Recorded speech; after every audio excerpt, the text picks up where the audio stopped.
Welcome to a Kids Life podcast. I'm Angela Lockwood, and for the last 20 years, I have been working in schools supporting teachers to build inclusive classrooms. Through a Kids Life podcast, my goal is to help us adults better understand the complexities of life as a kid. My guests and I share stories, reflections, and simple strategies to support kids of all needs as they walk through life. So whether you're looking for inspiration, direction, guidance, tips, or just a laugh, a Kids Life podcast is the place for you. Enjoy! Everyone, and welcome. I am very excited today to be joined by Nadine Champion, and it feels a little bit, I'm sure you've heard it so many times, Nadine, champion by name, champion by nature. I've heard it in all of your Today show appearances, and when you're referred to as an author and speaker, it's always champion by name, champion by nature. So that'll be the last time I'm going to bring that up in this whole interview, but I am feeling really excited. I reached out to Nadine to be a guest here because not only do I love Nadine's background, so she is an author and a speaker, but she also has in her, I guess her title being a martial artist. And I am a wannabe background. I will tell you a little bit quick story, and Nadine's going to be like, oh my gosh, now I can see exactly why she invited me on. I was a martial artist once upon a time. I was a brown belt in jiu-jitsu. And I loved it. And I didn't go for my black belt because I ended up having a baby. And I decided it was time to finish that up. But I just love the strength that martial arts gives you physically, but psychologically in particular.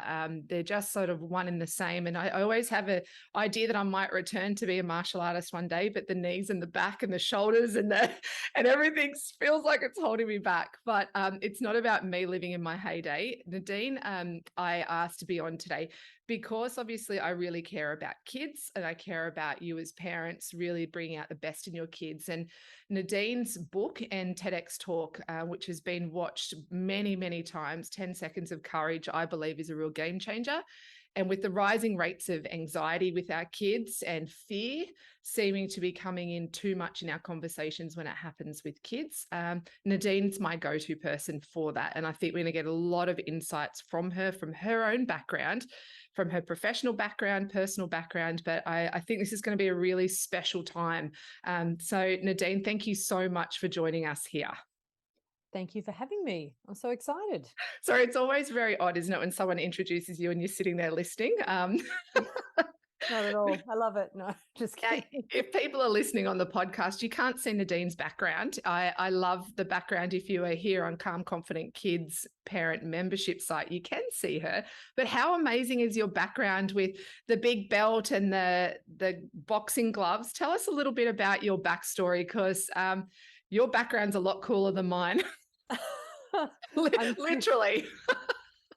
Not at all. I'm just sitting in front of my bookcase. So I love to read. So I've got a great big bookcase behind me, and I've got some copies of my book, 10 Seconds of Courage. And I've got, some shiny silver boxing gloves and one of the kickboxing belts that I won. Just for fun, really. Just, you've got to put them somewhere. So may as well sit in front of them, I suppose. Hang on, I'm just looking. My background's just a white wall. I have one of those too. It's just behind you. So Nadine, please share with us your story. You said one of my kickboxing belts. So tell us a little bit, if you can, about what your background is and why you have all these really cool things like belts and boxing gloves and trophies behind you. The short version of it was I wanted to be the Karate Kid when I grew up. I saw that movie when I was little, and I started doing martial arts when I was 10. I'm 46 now. So it's been a lifelong labor of love. And I'm so excited to hear you're a brown belt. I had that same experience. I was a brown belt and I stopped training when I was younger, and I was like, oh no, I so wanted to be a black belt. And for me, I really based so much of my identity as a teenager around, this love that I'd had for martial arts, and I went in and out of it. And then in my late teens, I was in a situation at work where I found out that the kind of martial arts that I'd been doing weren't super practical for defending myself or defending others. So I learned the hard way, and I went looking for something that would help me rebuild my confidence after a situation didn't go my way. So luckily I got back into it. And So it's really been a big journey ever since. if you started at 10, and I'm just trying to do the maths for it. So yeah, Karate Kid would have been pretty much at its peak at that Yeah. time. Yeah, yeah. I So got right into it. Yeah. what was it about it that you went as a 10-year-old? Because a lot of parents on here I know would either have thought about getting their kids in martial arts and they might have that fear factor of their own around, oh my gosh, does that mean my child then attacks everyone and will go and Mm. pick on fights with people? And we know that's not the case. But what was it at 10 that made you go, martial arts is my thing? Well, let me preface this by saying that one of the central principles of martial arts is that we train so we never have to fight. So if you have the confidence to know that you could defend yourself, it's so much easier to walk away. And, so much of the training in martial arts is, sure, it's physical training, but what comes up so much are our emotions, especially with little people, the I can't do it, or the, frustration or hurt feelings with other people. And to be honest, that comes up with all the grown-ups as well. A lot of it is about learning to face your own fears and your own difficult emotions and channel that in a physical conversation that you're having with people. But for me, I got into martial arts because my older brother had just started a new high school, didn't really know anyone, and was getting bullied. He got quite badly bullied through his whole high school experience. So my parents thought, a really good idea would be to put him into martial arts, but unfortunately he didn't really like it.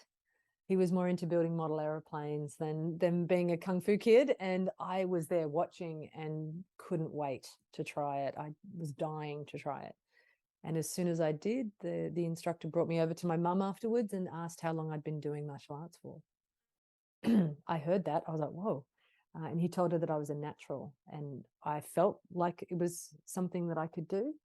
So to hear that was a pretty reinforcing kind of statement. So I dived headlong into it and kind of never looked back.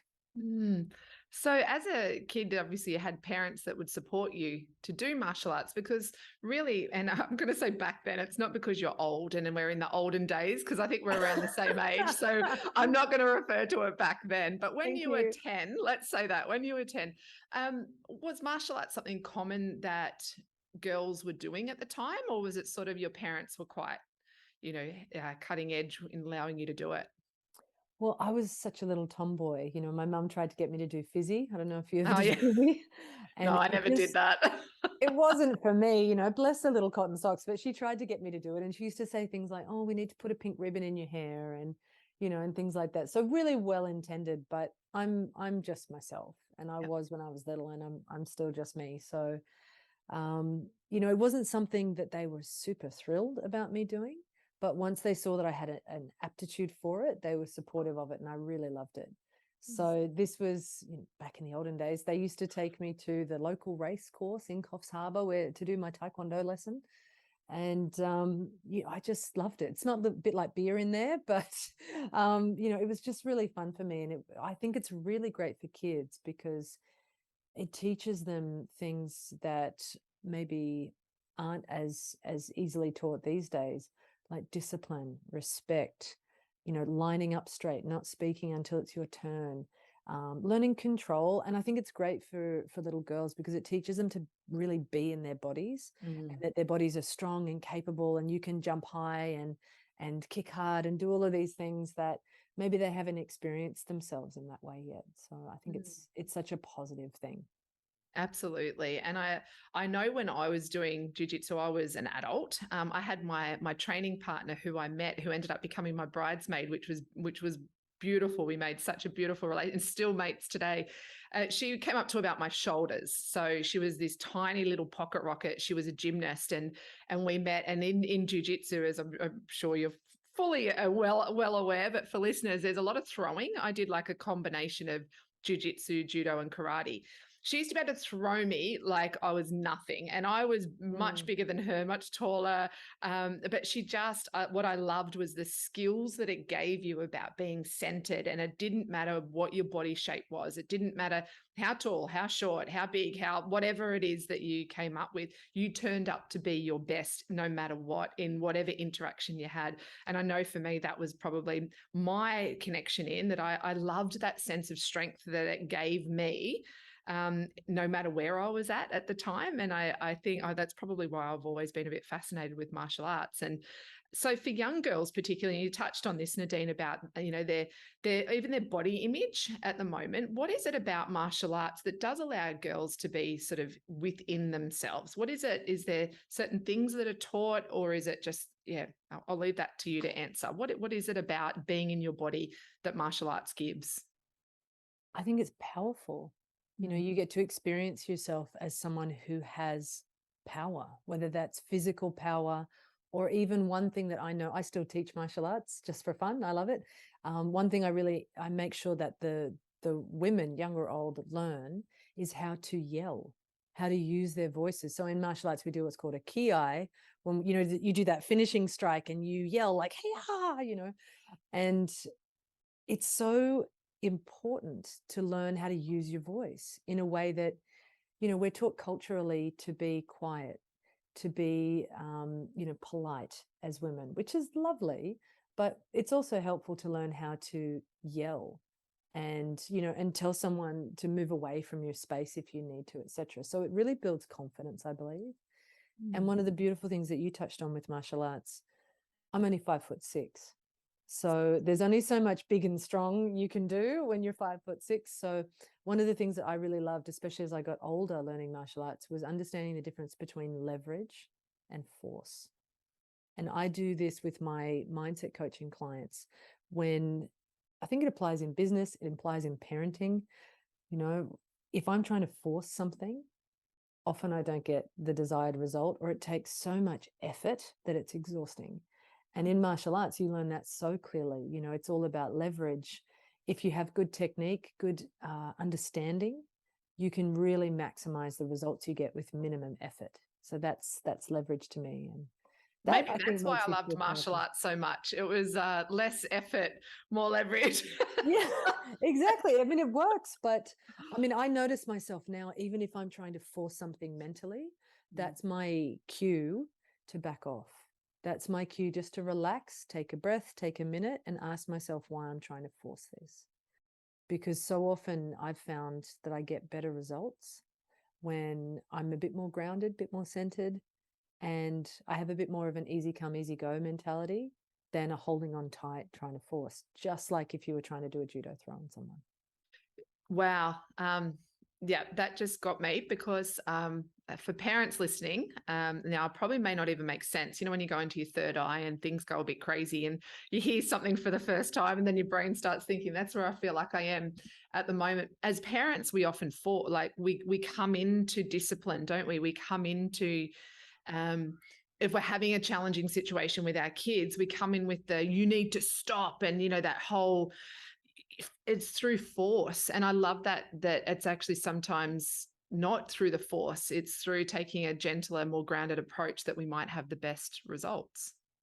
Yeah, and it's being aware, like part of, in martial arts, you learn often sparring, which is, it doesn't matter whether it's non-contact or full contact, you learn to exchange energy with someone. You learn to be sensitive to them, to respond to what they're doing physically. But if you, like, I had a very good teacher. I still have a very good teacher that I've been with for 25 years. And he taught me to look in the eyes. He taught me to be sensitive to the changes in someone's energy. And women are great at this, especially mums. You can feel when your little one is a little off. We have a poor little 11-year-old at home today. He's got a cold for the millionth time in a row. Luckily, no COVID, but we can feel a change in someone's energy, let alone their words, let alone their physical actions. So I think it's really important to be in touch with that and be aware of that within ourselves. Mm. Yeah, well, I can feel your calmness, your energy, and I've seen the videos of you fighting. It's like So it's a you are different person. definitely, yeah, it's amazing what you can find out online, Nadine. No, to feel your calmness and to see you almost being this. I'm not going to say lethal. Maybe you could. Well, I'm sure you could be lethal. But how do you make the switch from being that calm, centered, grounded to being able to do what you did as a fighter?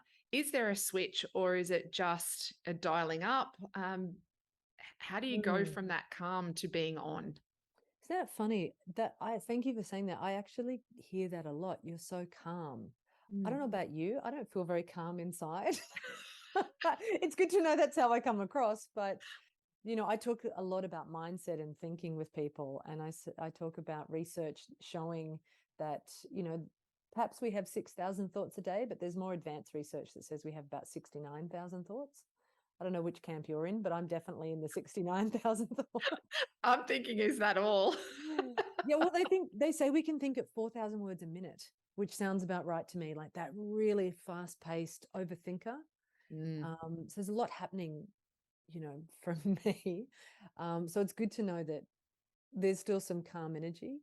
I've deliberately cultivated that, in especially in my 40s, Mm. where I just wanted to bring my life down a little and have a more calm energy. But you have to know how to switch it on when you need to. So say yesterday I was up in Byron Bay doing a speech. I'm a professional speaker now, and I had to go from holiday mode into presenting in a room full of people mode. I think my competitive career really helped me with flicking that switch and knowing now's my time to shine. Now's my moment to fully express myself. And, I look at some of the photos and videos of me competing and think, oh, who is that? But I think, especially mums, we all have a fighter in us. We all have a lioness that might come out if someone were to be mean to our little one in front of us.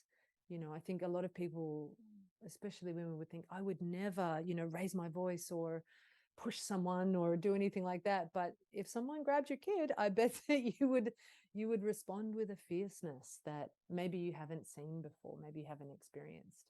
Mm. So I experienced mine when I was young, and I knew that there was part of me that could perhaps get in the ring and compete. It took me a really long time to get in there because I was terrified. I didn't think I was brave enough, strong enough, tough enough, any of those things. But eventually I went towards it because I wanted to know. Mm. I wanted to know if that was true or if that was just a story that I was telling myself, because my teacher explained to me that 90% of what we're afraid of is imagined. We make it up. And I caught myself making up these stories that weren't true a lot of the time. Case in point, I've never been eaten by a shark, but I used to swim around in the pool, thinking there was one in the pool with me. So, I can't tell you the amount of times I've been scared of sharks in my life, and I've never seen one. Yeah.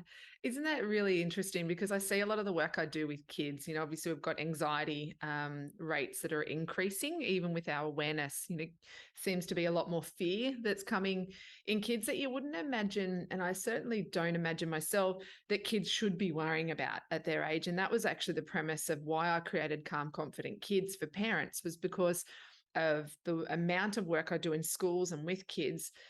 There were so many comments kids were coming up with that I thought, why are you even thinking this? Like, how is this even in your realm as a kid? And we've seen, obviously, through the last couple of years, coming through social media, and there's so much negative media constantly coming through. I'd love to talk to you just briefly about fear. And obviously, 10 seconds of courage. Courage and fear almost have a dance, don't they, together? How for parents that are listening, how can we encourage our kids to step through the fear? Obviously, it's about minimizing fear in the first place through exposure to things. But when a child is in that experience of fear, it can be really debilitating for them, and they can stop themselves from developing as a well-rounded kid. So yeah, what are your thoughts around fear, and how as parents can we help minimize that fear for kids, and what are some of those things that we can do to help them find calm in those moments? I think you're absolutely right. With the world being the way it is now, we were fairly sheltered when we were growing up in the context of our families and our schools. Mm. How we didn't have that bigger picture view of the world necessarily, apart from the 6 o'clock news. We would find out a little bit about what was going on, or walking through while 60 Minutes was on. We didn't have that big picture view, but kids these days in early primary are exposed to so many things simply because one of them has a phone. And on that phone, they have access to the entire adult world, which is pretty wild. Mm. But, there is so much exposure to big topics. And I think that could be scary for adults, let alone little people who are still developing. I think fear is, you said it, you can't have one without the other. Mm. You know, fear is the price of admission to courage. You know, Oh, hang on. Can you stop there? That was amazing. I've never said that sentence before. I'm gonna go. You're gonna be like, what did I say again? That was so. Fear is the price of admission to courage. now, as the wonderful Oprah, or these, they would say that's a tweetable or a shareable. But can you just explain that for a moment? So, fear is the price of admission to courage. What do you mean by that? Well, it's not very brave if you're not worried about something, you know, like there's so many people who are scared of public speaking. I'm not afraid of it because I know no one's going to punch me in the face when I do it, you know, like there's way more scary things for me. But if you ask me to get up on stage in front of, you know, the other day I spoke in front of 250 people on the Gold Coast. If you asked me to get up there and dance, like do a cool dance where I thought I was cool doing my best moves, I would die 1,000 deaths. You know, I could silly dance, absolutely. But if you were like, no, go and try to look really cool and sexy and awesome, I'd be so embarrassed. You know, we're all afraid of different things. So it's not super brave for me to go and do public speaking. It's super, super brave for some of the people that I work with who, you know, have a real legitimate fear of it. So for them to present for 5 minutes to their company on a Zoom call is massive. So the price of admission to that courage feeling, where you're like, oh, I'm doing it, it's happening, it's not as bad as I thought it was, amazing. Or afterwards, where, you know what, that didn't go quite the way I'd hoped, but I'm so proud of myself that I didn't run. I'm so proud of myself that I had the resilience to get through it. The price of admission for that is that awfully uncomfortable feeling that we have in our minds emotionally, and the physiological aspect of it, which I think is so often misunderstood. And it's important to explain to kids what fear feels like. And there's a difference between a little bit scared of doing this, it makes me nervous. That's a different physical feeling to actual fear, terror, I'm not safe. You know, so explaining the difference to them. It's hard to teach little ones to risk assess. You know, like what could the possible outcomes be? What's most likely to happen? One way that I've worked with our little guy about overcoming fear, say an example would be learning to ride a bike. So the natural fears are the ones that we all have around not being able to do it, or, you know, just feeling uncomfortable. I'll just get a little bit serious with you for a second. It's 5 shared fears that all humans have, they believe. This is academic research, not my opinion, just so you know.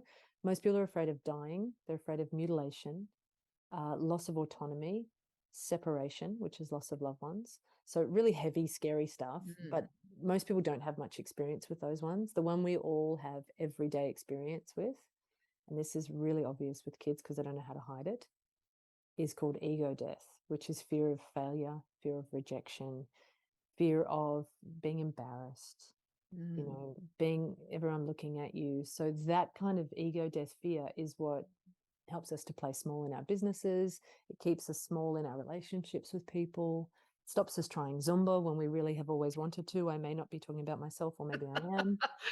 You know, so there's so many ways that it affects the choices that we make as adults. And you see it so clearly in little ones where, you know, the way that I overcame Braxton, our little boy's fears with riding a bike, was we talked about the possible outcomes. And I said to him, listen, you know, I know a few things. I'm a registered personal trainer. I was like, so in my professional opinion, I think you're athletic and coordinated. You know, and I asked him if he trusted me. He said yes. And I said, listen, if you let me show you this and this, I bet you'll be riding a bike in an hour. This was after a long drawn out process. And, you know, we left it for a while. And then this one day I seized the opportunity and it was beautiful. You know, he faced his fears and then he was off and he's been riding bikes ever since. Sometimes it can be hard to reason with little people, but, you know, sometimes just reminding them that not everything that we know is a bad thing. You know, I know you shouldn't be doing that. Don't look at that. But sometimes we know some things where we can help them feel more secure and help them trust and remind them that trust is such an important part of the bond that you share. And that can help bridge the gap between their fear and that uncomfortable feeling in their tummy, and facing the fear and coming out the other side and knowing how worth it that payoff is. Mm. So the price of admission is the funny feeling in the tummy. The payoff is, I'm so proud of myself. And we pin medals on, it just as a visual thing of like, wow, I'm so proud of myself. I was brave. Mm. But teaching them the reward system as well, which is, an increase in confidence, because what we run from often makes us feel worse. Mm. What we face doesn't always, it's no guarantee it'll work out well, but so often it does. It works out better than we hoped, and that's such a great way to build up that trust in themselves, Mm. which is, I think it's a stabilizing force. You just spoke about a really important thing, I think, for all of our listeners and members to really grasp onto, that our role as a parent is what I'm hearing from you, Nadine, is that real to provide the logic, to provide this is what's potentially could happen and this is the logic of the situation. But more importantly, or is equally importantly, is to be the trusting person, the person that they can trust, to know that you have their back despite all the potential things that could go wrong or could go right, that you've got their back as a parent, that they can trust you, that you're going to be there when they stuff up. So in the, for Braxton's scenario, if he falls off the bike, you're there. You'll pick him up and you'll be there and he can trust you, but also for the successes. And I think as parents, we're often very focused on the success and the outcome, but it's the part as a parent that's the journey of allowing kids to build their confidence. They need to know that you have their back no matter what. So when they don't get it right, or when it takes them longer than what you would like them to take, or when they do succeed, that you're there with them at each step of the way. And I know that's through a lot of the work that I'm doing with parents, particularly in kids who are quite elevated and they don't know how to regulate their emotions in certain times, about what is it that you need to do right in that moment to make them feel safe? What do you need in that moment when they're feeling out of control to help them feel like they're okay in the world and the world is okay and will look after them?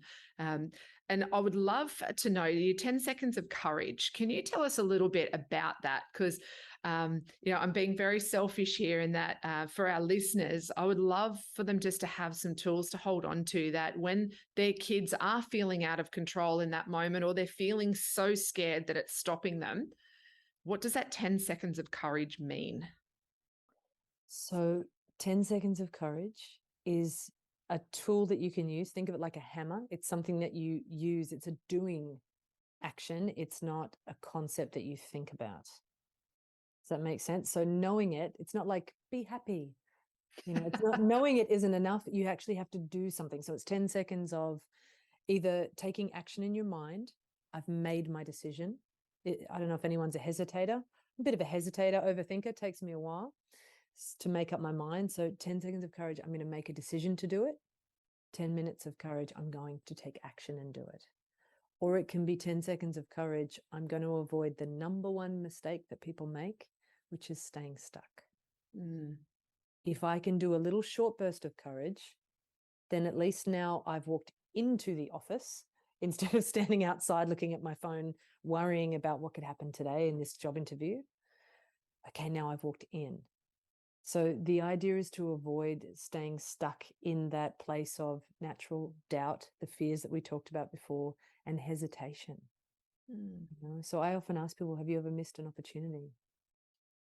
Everyone's missed an opportunity, Are right? you met with like extreme silence and that, that And dirty uncomfortable looks. pause? People are like, well, I don't know, what should I answer? Yeah, well, I mean, I've missed plenty. Like I'm Yeah. really transparent. I've missed little ones. I've missed ones where I kicked myself for years, and I explain to people about life-changing moments. A life-changing moment doesn't always happen. Like one of my life-changing moments happened at the Opera House when I got to do that TEDx talk as a closing speaker of TEDx Sydney. I had no public speaking experience. The next day, I accidentally had a new career as a professional speaker. So many life-changing moments don't happen on a stage like that with thousands of people staring at you. That life-changing moment actually happened for me privately when I decided to do it. When I went, yeah, if they do ask me, I will do it. instead of the moment that we think of as life changing. So I think that's really important to explain to kids as well, that sometimes even if you don't run the whole race, if you just line up on the start line, you got out of the stands. Maybe if you just start the race, if you need to stop, you can. Or, one thing with the bike with Braxton, I explained to him, I love things in tens. 10 seconds of courage to start. I said, how many goes do you think it will take you to go from standing to starting pedaling and off you go? Because it's natural for kids to go, I can't do it after how many goes? One. Mm. They think they can't do it and they don't know how to regulate the emotion, I guess. And, as we know as adults, what makes us more resilient feels the exact opposite of resilience. It makes us feel weaker. I don't know if you know Brene Brown's work. She does some fantastic work on resilience. But, so often we think, I can't do it. And that's where people get stuck. So 10 seconds of courage to try again and again. We decided it might take him 10 goes. So we set the marker at, okay, if you still can't do it after 10 goes, then maybe you can't do it today. But of course it took like 1 to go, so it's setting that boundary, because they don't know how to look past that moment, that first moment. And then the story, that inner dialogue starts. That so much of the work I do these days is around protecting people from that bully in their heads. Stepping in and intervening and saying, hey, don't talk to her like that. She's my friend. So we do that to ourselves over and over again. It's the number one issue that I deal with adults in the corporate world, in their personal relationships, their relationship with themselves. They beat themselves up. As little kids, they'll beat themselves up and say it out loud. We don't necessarily say it out loud. So it's so helpful to help them understand that if you keep trying, that does make you stronger. That's called resilience. If you don't try, you gave into your fear, and that doesn't feel good. So we may as well, 10 seconds of courage, just try one time. Then you can be proud of yourself that at least you tried. Yeah. And I think sometimes I know, actually, I'm going to go back a little bit. I've just recently written to my members and around this very topic. I had a little boy once who I was literally in a classroom and I saw him talking to the wall. I was like, what's he talking to the wall for? Like, he doesn't normally talk to the wall. Yeah. And so I just I knew he must have been off. So I walked over to him and so that I was sort of in listening sort of zone. And I could hear him going, you're an idiot. You are so stupid. You are dumb. And he just kept going over and he was just talking to the wall. And my heart absolutely sunk because, this is definitely my realm of my life, is working through, helping kids work through these moments. And at the moment I had to say, Ange, what are you going to be for this kid right now? Like, how in this moment can you show up for that boy? Because I don't get why he was doing, like, I don't stand there and put my nose on the wall and tell me how stupid I am. But it's interesting because I do tell myself often in my mind, not out loud, not staring at a wall, that same sort of mantra. But so it's as a parent or as an adult, we often forget that the stuff our kids are doing is what we do, just in a different way. And for this little boy, when I sort of had to do a check-in on myself and think, well, what am I going to be for him right now? I just went over and put my hand on his shoulder and I said to him, can I help you work through this problem? And it broke him enough to stop talking to the wall about himself. And he turned and looked at me and I said, do you know what? I reckon I can help you start this. And he sort of looked and you could see he was a bit confused. And all he needed was a break in the dialogue in his thinking. And what was really interesting, and I love this, is that, and it was what we talked about before, Nadine, around that fear and breaking the fear and then the trust element. He knew he could trust me. So I went over with him, sat alongside him, hand still on his shoulder so that he knew I was there. And all we did was looked at the problem together, like it was a maths problem. I'm terrible at maths, so I probably couldn't have got to the end point with him. But what it was that I gave him the safety net to know that we could start it and that I was there with him. By the end of the lesson, I sort of faded away my help. He ended up doing the quiz with the class and he was sitting at the front of the class, hand up. And it was a really a big reflection point. Whenever things like that happen, I always make sure I look back and reflect on, how that played out and what did I do and what did the child do. But the thing is exactly what we've been talking about, Nadine. And I didn't look at it like this, but it really was that the child was scared about not knowing what to do next. So his default was telling himself how stupid and dumb and all this he was. But if he had stayed in that moment, and as an adult, I didn't step in to give him the logic around it and the trust around it, he would have just spiraled from there. And the rest of the day would have been out of control for him. He wouldn't have been able to break that. He would have been stuck, like you said. And I think for me, I'm totally hearing what you're saying, Nadine. I think it's so powerful. And one of the things I will do is make sure that we link to all the things that we've talked about, definitely to 10 Seconds of Courage, to your TED Talks, TEDx Talks. It's amazing. And also Brene Brown's work that you mentioned. So I'll link all that in the show notes. From your experience, particularly as a martial artist, a fighter, a speaker, you work a lot with adults around mindset. As parents, what are some of the things that we can do to help step through our own fear so that we can turn up for our kids? And I know that's a very big question, because I know a lot of the times, and I hear this so many times from our members, we're scared of messing up our kids. Like we joke about it, don't we? We go, well, they're going to talk about this in therapy when they're older. Yeah. But that can stop us from stepping in. So how can we as adults, as the parents in the relationship, step through our fear that we're not going to mess it up or mess them up? Well, it's being realistic. On some level, you probably will. Yeah. And there's nothing wrong with that. I don't know if anyone ever got to the end of their lives and got a perfect scorecard, just for their own treatment of themselves, let alone how they impact other people. I think it's incredibly important to model rather than tell. So show what the right thing looks like. I love the story that you told about the little guy that you helped in class. We all need people in our corner. You never know what that little person is hearing at home about who they are. I don't know how many people, I wasn't brought up to be super optimistic and have an excellently positive voice in my head. I don't know about you, but, we're all carrying these messages from when we were younger, from our own experience at school, from growing up, from the first marriage, from there's so many influences on us that, we carry as adults. And sure, the little people around us are going to see good, bad, and ugly. They're going to see the best of us. They're also going to see us fail, make mistakes.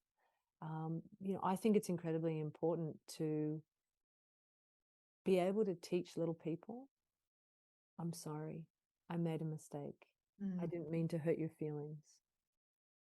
Please tell me how that felt for you. What can I do to make it right? I'll do my best never to do that again. I didn't mean. I remember one time I said to my wife, "Oh, you're the best," and Braxton looked at us like, "Why are you saying that?" And we didn't something that was just a figure of speech hurt his little feelings. So I think it's important to recognize that something that's so simple that has no meaning for you will have an effect. So it's impossible to get to the end of parenting and go, haha, perfect. But it's really important, I think, to model what healthy dialogue externally, but also internally looks like. So if I can't, in inverted commas, is the first thing out of their mouths after one try, it's important to show them things that you can't do, that you then learnt to do, that you then overcame right in front of them, so they can see that, falling down is part of the journey. Getting back up is also part of it. Not being able to do something the first, second, third time is important, but then not giving up as well. So I think it's important to show rather than protect them from seeing us in anything other than a perfect light. It's important to be honest and authentic and genuine and let them see you in lots of different lights. And I'm a big fan, like I said, I'm sitting in front of this big bookcase. I'm a big fan of educating myself. How can I do better? What am I carrying with me from my own growing up that I could educate myself on, so I make sure I don't create the same for little people around me or in my personal relationships. So, I'm a big fan of, if you can learn or see, like if I can see modeled for me, a better way of doing it, I'm open to it, and I want to make it part of how I move forward as a parent. Oh, Nadine, thank you so much. I feel like I have no idea what the time is, to be honest. I don't know. I feel like I've just time has stood still in this conversation because I know that there's so much we could talk about in helping our kids feel courageous and also as a parent feeling courageous that exactly what you said. Sometimes we will make mistakes and that's okay. Just like sometimes our kids make mistakes and that's okay too. It's just what we learn from it. Nadine, how can parents and anybody that's listening to this in a professional context, how can they reach out to you if something that you've said has resonated with them or if they want to book you as the amazing speaker that you are?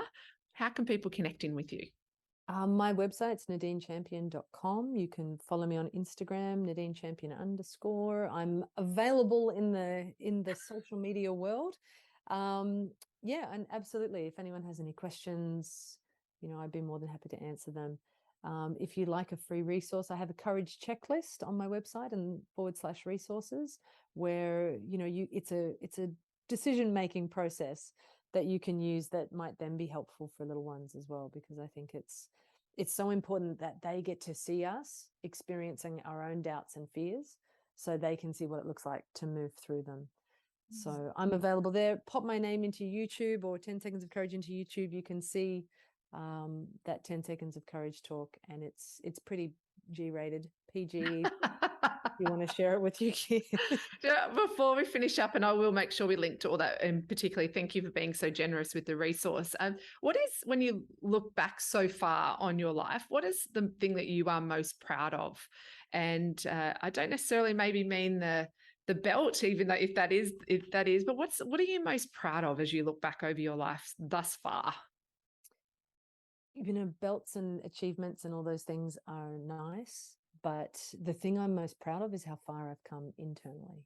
The work that I've done on myself. I worked very, very hard on, I was sort of inferring that there were some things in my childhood I had to get over and move through to become a more, balanced, healthy version of myself internally in my own mindset, to be a good parent, to be a good person in the world. So I've worked bloody hard on myself, and I think that has made any of the external achievements possible. So, that's why these days I talk so much about courage and resilience, because life's taught me lots about resilience, and, the fact that I have a good life and I'm still here and, and I'm doing positive things in the world is something that I take, a good amount of pride in. And my favorite thing is creating that with other people, is helping them to do the same thing in their lives. So I'm professionally in other people's corners, and I think that's my crowning achievement. Yeah. Oh, thank you so much. And thank you for sharing your wisdom and experience and insights here on a Kids Life podcast. And also for the members on Calm Confident Kids, if you're watching this, you might be able to actually hear I've got my dog squealing in the background going, it's time for you to finish. See, it's not just kids that take our time. It's also the furry kids that take our time. But no, we'll definitely link everything that we've talked about today. And Nadine, I know we've just scratched the surface, so I do hope that our paths cross again.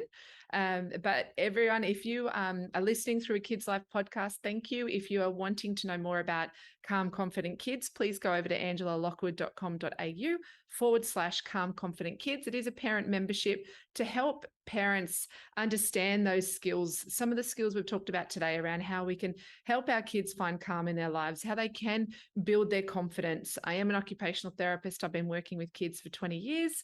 I love kids. And one of the things we talked about today with Nadine that really resonated with me is the thing that spurs me on is seeing that spark in a child's eye when they do something that they never thought they could, or that somebody told them they never could. And that's what spurs me on every day to keep doing the work that I do. So Nadine, thank you so much for being on here. I really do hope our paths cross again. And to everybody else, take care, enjoy, and keep looking after our kids. Thanks, Angela. Bye, everyone. Thank you for listening to a Kids Life podcast. If you enjoyed this episode, please rate, share, and subscribe. If you are after more parent information, then head on over to angelalockwood.com.au /Calm Confident Kids. Calm Confident Kids is an online parent membership where you have access to up-to-date, practical, tried and tested strategies that will help you to better understand your child's needs. Feel supported by accessing professionals who are also parents and can be your guide through this parenting journey. Feel confident in knowing where to turn to for information you need when you need it from any device anywhere in the world. I would love to have you on Calm Confident Kids, so please check it out. angelalockwood.com.au/Calm Confident Kids. Until next time, enjoy and take care of our kids.